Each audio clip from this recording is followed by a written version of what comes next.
let's jump into some more asks. So Boofy777, could Emily still have an existing contract with AMC? Okay, so I'll just cut right to it. How is Emily supporting herself? Let's be honest, she hasn't worked much since TWD. I decided to do some research on this. Here's a list of other actors which were killed off or left the series. I did not pick and choose, the exception being Chandler Riggs as Carl, because many child actors go on to other careers after their key role is over. I just looked them up and wrote them down, so here they are. Jackie, she's from season 1, active in other series including Ashoka, SWAT, and General Hospital. One project currently in production. Sarah Wayne Caley's Lori has branched out into a variety of comedy roles and currently has 2 projects in production. Chad Coleman, Tyrese, has starred in a variety of films and shows through 2024, currently has 4 projects in production. Laurie Holden, Andrea, starred in a variety of films and projects since TWD, has 3 film awards, 2 for TWD, and they cut her character Y. Stupid fool move there. Alana Masterson, Tara, has starred in a couple of films and series since TWD, has 1 project in production. Iron E. Singleton, T-Dog, multiple projects completed and in production currently since TWD, including a starring role in the Oscar-nominated film The Blind Side, the biggest box office grossing sports film of all time, 2 projects in production. Wow, go T-Dog. I wouldn't say his role in that is a starring role. I've seen that. I know he's in it, but it's not really a starring role, but still, you're right, it's a big role. Michael Rooker Merle, very active with roles in many films, including the recently released Superman, also has 7 projects in production. I cannot say the word projects. But yes, Michael Rooker works a lot. He's very busy. Same with John Bernthal. Another very busy and proliferate actor, starred many roles through this year and has 5 more projects in production, including an addition to the Spider-Man universe and another Punisher film. I didn't know that. I loved his series, The Punisher. I was sad that got canceled. Not to mention Sonequa Martin Green, Sasha, who went on to carve out a whole new niche in the Star Trek universe. Michael Cutlitz, Abraham has done 1 film a year since his departure from TWD and also broken into directing. And Stephen Yeun Glenn has gone on to star in many films and has won 32 awards since TWD. Wow, I didn't know it was that many. That's amazing, including an Oscar nomination. Eva Ann Mahoney, who played the very small recurring role of Olivia, has been starring in films and has 3 upcoming projects. In contrast, Emily's last acting role listed was in 2023 as a guest character on the series Alert, Missing Persons Unit. No projects currently in production. As for her music career, the last time she released an album was in 2023. She currently hosts concerts on a platform called Beeps, which is a paid subscription site to view concerts, interviews, etc., of mostly indie musicians. From what I can understand, not all that prestigious or well known. The subscription cost is $20 a month, so I don't think the artists get that much of a cut, maybe for exposure more. But again, if she's not working, how is she supporting herself? If she still resides in LA, average apartment cost for 1 bedroom lists as over $2,000 right now, adding utilities, food, insurance, a car, other needs. Cost of living there is very, very high. I don't mean to be disparaging, but a couple of con appearances a year and selling a few songs on Spotify will not finance that sort of lifestyle. Plus, we know she's been doing some traveling. A little bit, right? Of course, Emily's finances are no one else's business. For all we know, she inherited a stock portfolio or a trust fund, but why not promote her career more? She's a good actress, and I am sure could land some decent roles. It seems like she's still relying on her role as Beth Green in TWD for relevance. Why? Do you think it is possible that she could still be under some sort of contractual paid status with AMC even after 10 years? Of course, COVID could have played a part as well, perhaps one that has some no-compete clauses or something which prevent her from seeking out certain other roles. We've speculated before in the TD world that Emily and Lauren Cohan have done roles with ABC, which is affiliated with AMC in some way. It's just very odd that other former and current, as in Norman and Denai, have gone on to pursue other roles, won awards, have continued relevance and projects, not Emily. Any thoughts on why she is the odd woman out? So yeah, I mean, we've talked about this. I've got lots of metas on this, for sure. And I do think that we could be underestimating the amount of money she has. I mean, we don't know how much exactly the actors are paid, but I can tell you that especially when they are elevated to top billing, which we know Emily was in season 5, her and Chad Coleman were both listed in the opening credits. They're making a lot of money. Okay, so I do think that she, if she was smart with her money, she could have done something with it, put it into the kind of account that would proliferate it, so that she could live off of it for a good long while. And, so we may be underestimating how much she makes. I think that she, at the very least, could, be living just fine. I don't think she's super, super wealthy necessarily. The other thing that you didn't add in here that always sticks out to me too, I mean, if it was just her basic living expenses, like you list here, like rent and, car, insurance, phone, that sort of thing, even though she's living in LA, you're right that it is very expensive to live there. But even so, I think that she could have figured out how to live pretty well that way, and she does make money on her music. So that alone wouldn't bother me too much. But we do see that even the perpetuation of her music career, I think she does make money on her music and maybe even pretty decent money. But like you say, she is an indie artist, which means she's not as mainstream, making millions on all of her albums or anything. But the thing that gets me is that we see her in studio a lot. And recording studios are freaking expensive. We're talking like $500 an hour. So the amount of time she spends recording her music is very, very expensive. So it's things like that. And then, of course, things like you mentioned, like her traveling to Europe several times to do cons, where even if she gets paid, it's not much. I doubt it would even cover the travel expenses. So, yeah, I agree. And yeah, we do think that she's under some sort of clause with AMC. And I think we can just kind of extrapolate from other things we've seen about this with other characters. What comes to mind for me is when Lauren Cohan was renegotiating her contract, which was during season, oh, what season was that? Eight or nine, 10, one of, no, it was probably before eight, maybe not. No, she didn't come on until season two, so it was probably before season nine, because we know that they generally when they bring people on they have 7-year contracts, so it's very common if a show lasts more than 7 years, all the actors have to renegotiate their contracts at that point because they generally only last 7 years, and there was this huge, ridiculous back and forth, and everybody was talking about it on social media about whether Lauren Cohan was going to stay, and everybody kept saying it was because they wouldn't pay her what she wanted or they weren't paying her well enough being a woman, or there was all this political agenda that was tied into it. And then even Lauren herself came out and said it was not about the money. That's not what it was about. She was just trying to decide what she wanted to do. And the reason is because she wanted to do other projects too, but she didn't necessarily want to leave the show.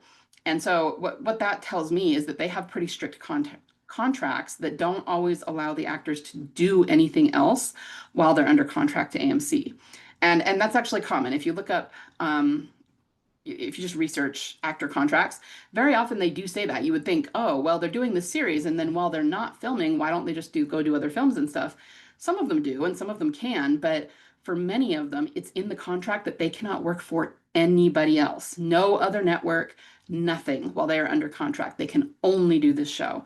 So the actor has to decide if, the role that they're playing, if that's worth it for them to do. And for Lauren, she just wanted to do other things as well. But because she was such a long running character on the show and because she has a really good relationship with AMC, basically what she said is, I realized I could do both. They were willing to put provisions in the contract to allow me to do both. And so she has done other things and she's continued on the show. So that worked out really well. But the delay in her signing her contract had nothing to do with some sort of fight over what they were going to pay her. It wasn't about that at all. She was just trying to decide what she wanted to do moving forward, what kind of provisions she wanted to be put in her contract. And AMC was really supportive of her and just said, okay, let us know what you want to do and we'll meet you there, Another example of this would be, I'm going to forget his name, the guy that played Jesus, Tom Payne. He decided that he was not very happy with his role on TWD because they didn't end up making Jesus as big a character as he was in the comic books. And he decided that he wanted to go do other things. He was probably receiving a lot of offers to do starring roles, and he wanted to go do those. So he asked to be let out of his contract, and they did let him out. I always say that they're very they're really good with the actors. They never force them to stay in a contract they don't want, but Angela Kang did say, give me a handful of episodes because we need to be able to write you out in a good way. We want to give you a good send off, But the point is, he couldn't go do those roles until he was out of his contract with AMC. So you can see this in other ways. And so, yeah, I think that it just goes to prove, not prove, but it's good evidence, it's a good argument that Emily probably still is in some sort of contract with AMC. We have seen her do other shows, but they're very small. They're mostly guest starring roles or one-off episodes, or like she did a couple of Hallmark movies that were just like one-time things. And like you said, she's done a lot of them with ABC, which is like a sister company. I don't know that they're affiliated, but there's some sort of, yeah, sister company that are linked to AMC. And so then, because she's working for AMC, she could probably get permission to go work with that company, but she couldn't get permission to go work with like the Sci-Fi Network or HBO or something like that. You know, it would have to be something that was approved by AMC based on her contract. And that's why I think that we haven't seen her do very many. It just probably limits the projects that she can do. So she does some here and there, what she can, and then she focuses on her music. And yeah, again, I just think that that's really good evidence that she's going to return at some point and that she's still under contract to AMC, because otherwise I 100% agree with you. We would see her branch out to other projects, other companies, other acting gigs, all of that. So yeah. Anyway, thanks for laying that all out. And yeah, I definitely agree with what you're saying here. Okay. Could mean anything, but Norman Zabel Gimple McBride just gave an interview to Entertainment Weekly at Comic-Con. The most interesting point was Norman saying the following: I don't think season 4 is going to end in the way people are thinking. It's going to surprise them. And then the other interesting point was that Gimple himself has apparently been to Spain during some of the filming. Wow. Yeah, no, I hadn't heard this. It's going to surprise them. I don't know. I kind of feel like we'll see her before the end of season 4. But still, that's cool to know that it might be a surprising ending. Yeah. I don't know what that means, but it's interesting. And yeah, with Gimple being there, that's a big deal too. I don't know that he's been there for the other seasons or even all of the other spin-offs. So that actually makes me feel better. Like if he's there and he's overseeing it personally, that's a big deal. Okay, because remember that Beth is and Daryl, both of them, are entirely his creation. So if this is going somewhere important, like we think it is, then he is overseeing it to make sure it is exactly the way he wants it to be. And yeah, that gives me even more hope. So thanks for sending that in. Rogue Ostrich. Emily just posted this on her story. Is that a bird cage? It certainly looks like one to me. Um, and you know, this is interesting, this picture, because it's like she's purposely trying to get that in the shot. It's a picture of her. And again, most of the fandom wouldn't pick up on this sort of thing, assuming that she is going for the bird cage. They would be like, oh, that's a great little house behind you. Or, you know what I mean? They just wouldn't really think much about it. But it almost feels like that's specifically what she's trying to get. And to me, the side of this birdcage looks a little flat, almost like it might be open on one side. I'm not sure if I'm seeing that right. Um, so yeah, maybe Emily's hinting at things too, like she's about to get out of her birdcage or something.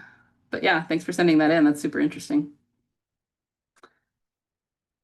So season 4 of Daryl Dixon will be the last. Chances of Beth coming back and having any significant role or storyline is looking less and less likely. Well, I've already talked about this a lot. I disagree.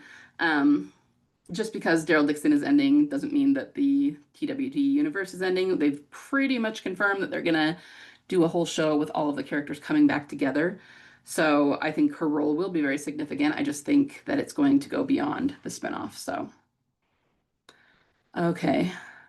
So the characters are being mad that Norman Reedus's production company is involved financially in the Daryl Dixon spinoff now.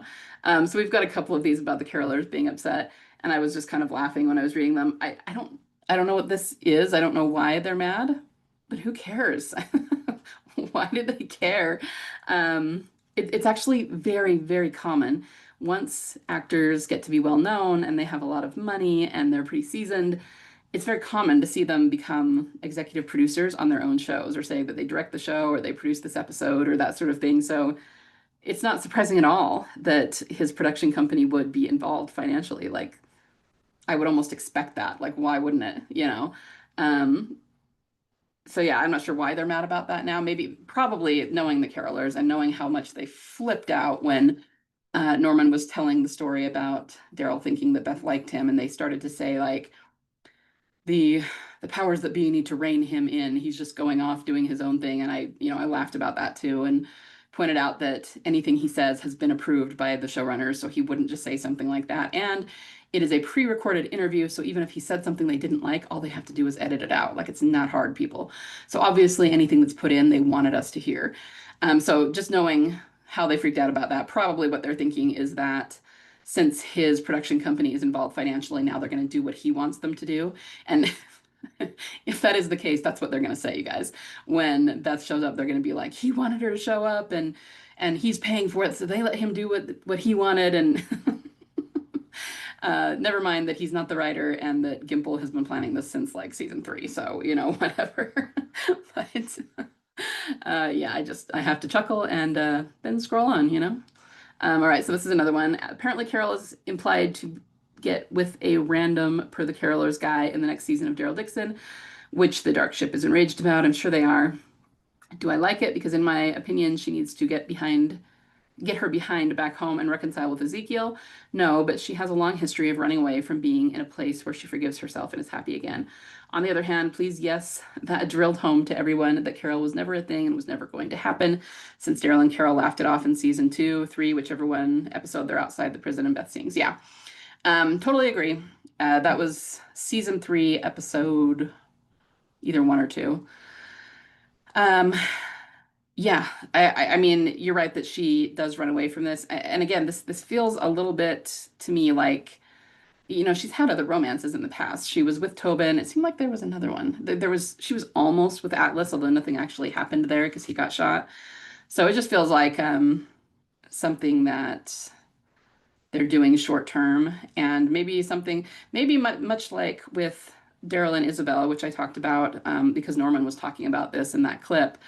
And that helped him realize what he really wanted. Maybe something about this romance, even if he's a totally good guy. I mean, I don't think that this is going to be some sort of abusive relationship for Carol or anything, but maybe something about it will make her realize she misses Ezekiel and want to get back to him or something. It could be something like that. I could definitely see them doing that because they've always had a pattern of having the character be in a less than ideal relationship right before they find their soulmate. So you had like Rick and Jesse just before he finally got together with Michonne. You had Enid was with Ron before she got together with Carl, you know, things like that. And then, of course, we had Leah for Daryl.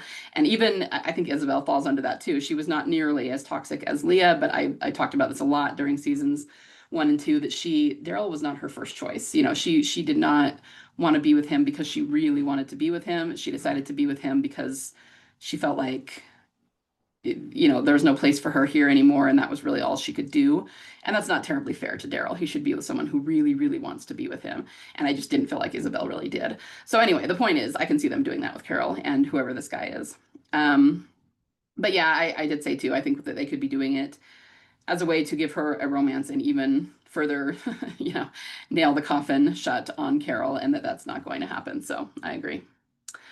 So what do you think about content from the con?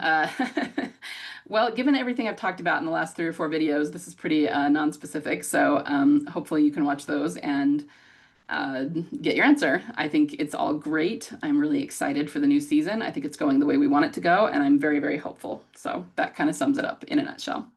All right, we'll call it there for today, guys. Hopefully we get more and more good stuff as time goes on. We're really not that far out from season 3. So as I keep saying, I'm super, super excited, and I hope you are too. And I'll talk to you soon.